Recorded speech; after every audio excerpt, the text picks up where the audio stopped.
Let's take a quick unboxing of the newly released Xiaomi 17. As you can see, this year's Xiaomi 17 also features brand new packaging. First, let's take a look at the accessories. Below is a 100-watt charger and data cable. Inside the box above is a transparent hard plastic case, which looks quite nice.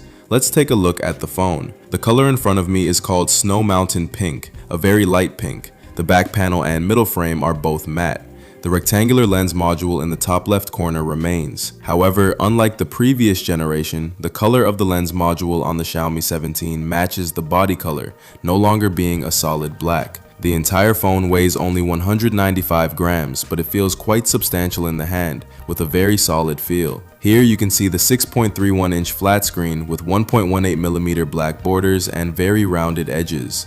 The first impression is quite stunning. Additionally, the screen uses a new luminous material, and in the settings, there's a new ProMotion refresh rate setting. A quick test of the display feels similar to the iPhone's ProMotion, and the overall screen feel and viewing angles are flawless. Performance-wise, the new generation of the Xiaolongbao Supreme is clearly superior on Antutu. Its minimalist design creates a clean and elegant look. The overall contours have been subtly adjusted, with perfectly rounded edges that create a seamless, nuanced feel. Because the Xiaomi 17 lacks a back screen, the back area feels lighter, and the multi-layer design is visually reduced, making it less likely to accidentally touch the lens. The large matte finish on the middle frame preserves the metal's natural texture while resisting fingerprints. Light passes over it, revealing a soft, flowing sheen. While unassuming, the design boasts meticulous attention to detail. Flipping the display over, you can see Xiaomi's dedication to screen-to-body ratio. While maintaining its compact size, the Xiaomi 17 boasts a shrunk bezel of 1.18mm, a further 0.2mm narrower than the Xiaomi 15's 1.38mm. The ultra-elliptical design features a heart-shaped red luminous material. We turned down the brightness to nits and even viewed maps or streamed videos in some light. The display was crystal clear.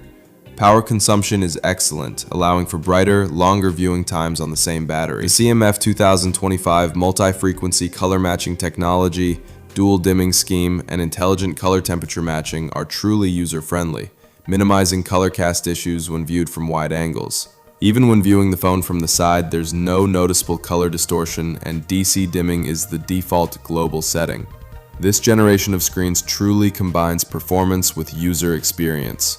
A photographer played Honor of Kings for half an hour, setting the highest quality rendering settings to the highest setting, and it was a breeze. Here are the energy efficiency and daily usage scores for the 6 sensors.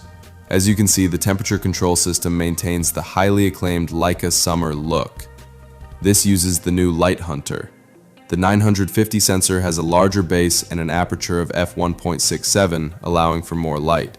Whether shooting at night or in dark environments, close-up shots maintain rich gradations of light and shadow without blown highlights or blacked out shadows.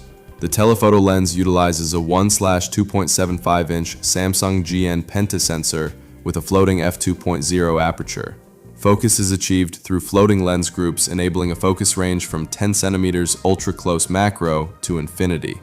The focal length is also very practical, with a 2.6x optical zoom equivalent to 60 mm, making it ideal for everyday photography. High-resolution mode allows for 5x zoom, perfect for long-focus portraits. The physical bokeh and blur effects in macro photography are more natural than those generated by algorithms. The next generation master portrait mode leverages enhanced AI computing power to achieve even more natural separation between the subject and the background. Even in backlit scenes and light use, such as face photography, the camera still retains approximately 50% of its charge after a full day of non-use, with a battery life of around 30% using. It packs a massive 7,000 mAh battery, and it supports 100-watt wired and 50-watt wireless. Even for heavy users, it should last a full day. Every corner here, even the most unlikely places. How about being one of the few flagship phones with dual waterproofing? Isn't it filled with thoughtful answers? It has both excellent hardware configuration and thoughtful details. What's your opinion?